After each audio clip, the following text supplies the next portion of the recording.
यह कथा द्वापर युग की है। एक बार पृथ्वी पर पाप कर्म बहुत बढ़ गए थे। सभी देवता चिंतित थे। अपनी समस्या लेकर वे भगवान विष्णु के पास गए। भगवान विष्णु ने उनकी बात सुनकर उन्हें आश्वस्त करते हुए कहा, चिंता ना करें, मैं नर अवतार लेकर पृथ्वी पर आऊँगा और इसे पापों से मुक्ति प्रदान करूँगा। मेरे अवतार लेने से पहले कश्यप मुनि मथुरा के यदुकुल में जन्म लेकर वसुदेव नाम से प्रसिद्ध होंगे। उनकी दूसरी पत्नी के गर्भ से मेरी सवारी शेषनाग बलराम के रूप में उत्पन्न होंगे और उनकी पहली पत्नी देवकी के गर्भ से मैं कृष्ण के रूप में जन्म लूँगा। कुरुक्षेत्र के मैदान में मैं पापी क्षत्रियों का नाश कर पृथ्वी को पापों से भार मुक्त करूँगा। यह कहते हुए भगवान विष्णु सभी देवताओं को आश्वस्त किया। वह समय भी जल्द ही आ गया। मथुरा में ययाति वंश के राजा उग्रसेन का राज था। राजा उग्रसेन के पुत्रों में सबसे बड़ा पुत्र कंस था। देवकी का जन्म उन्हीं के यहाँ हुआ था।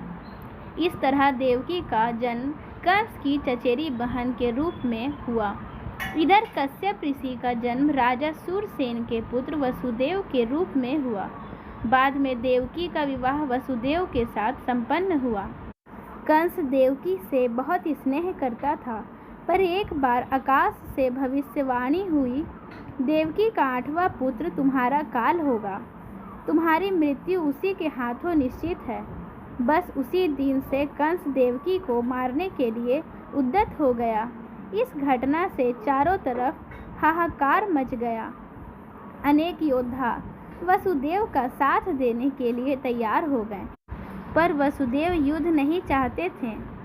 उन्होंने कंस को भरोसा दिलाया कि देवकी के किसी बच्चे के जन्म लेते ही मैं तुम्हें उसे सौंप दूंगा। वसुदेव झूठ नहीं बोलते थे। कंस ने उनकी बातों पर भरोसा कर लिया। उनके समझाने पर कंस का गुस्सा तो शांत हो गया, पर वसुदेव और देवकी को कारागार में डाल दिया और सख्त पहरा लगवा दिया। जैसे ही देवकी ने प्रथम पुत्र को जन्म दिया, वसुदेव ने उसे कंस के हवाले कर दिया। कंस ने उसे चट्टान पर पटक कर मार डाला। इस तरह उसने देवकी के 6 पुत्रों को मार दिया।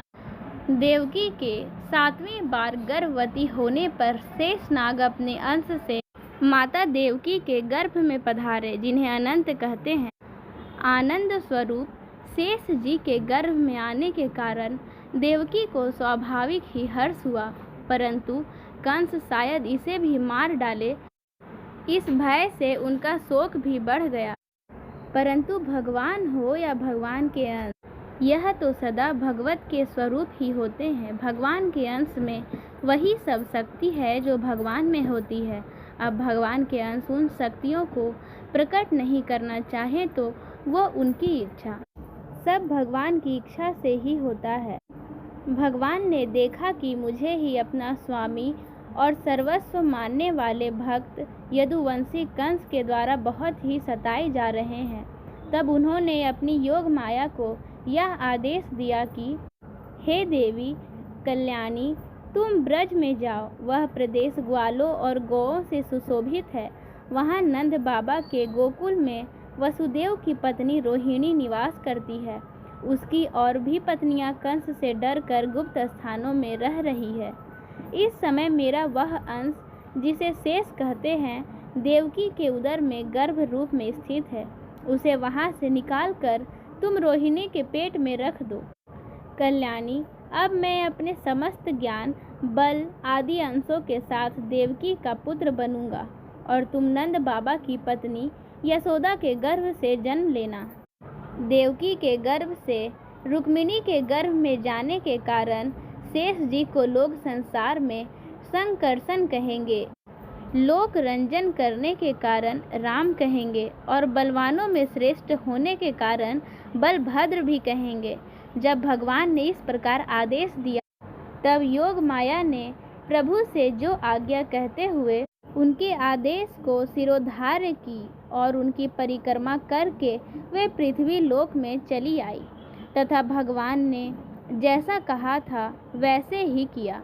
जब योग माया ने देवकी का गर्भ ले जाकर रोहिणी के उदर में रख दिया, तब पुरवासी बड़े दुख के साथ आपस में कहने लगे, हाय बेचारी देवकी का यह गर्भ तो नष्ट ही हो गया।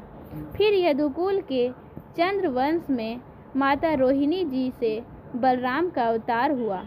उसके उपरांत 1 साल बीत जाने पर मथुरा के कारागार में ही भाद्रपद मास के कृष्ण पक्ष की अष्टमी को भगवान श्री कृष्ण का जन्म होता है।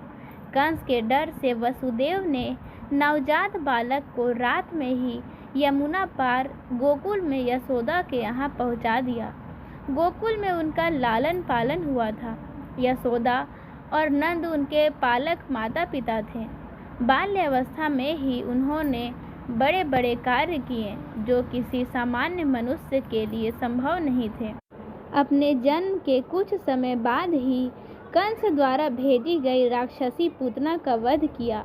उसके बाद सकटासुर, तृणावर्त आदि राक्षस का वध किया। बाद में गोकुल छोड़कर नंदगांव आ गए। वहाँ पर भी उन्होंने कई लीलाएं की, जिसमें गोचारण लीला, गोवर्धन लीला, रास लीला आदि मुख्य हैं।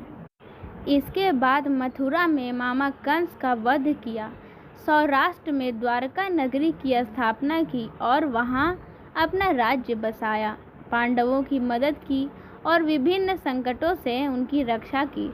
महाभारत के युद्ध में उन्होंने अर्जुन के सारथी की भूमिका भी निभाई और रण क्षेत्र में ही उन्हें उपदेश दिया। 124 वर्षों के जीवन काल के बाद उन्होंने अपनी लीला समाप्त की।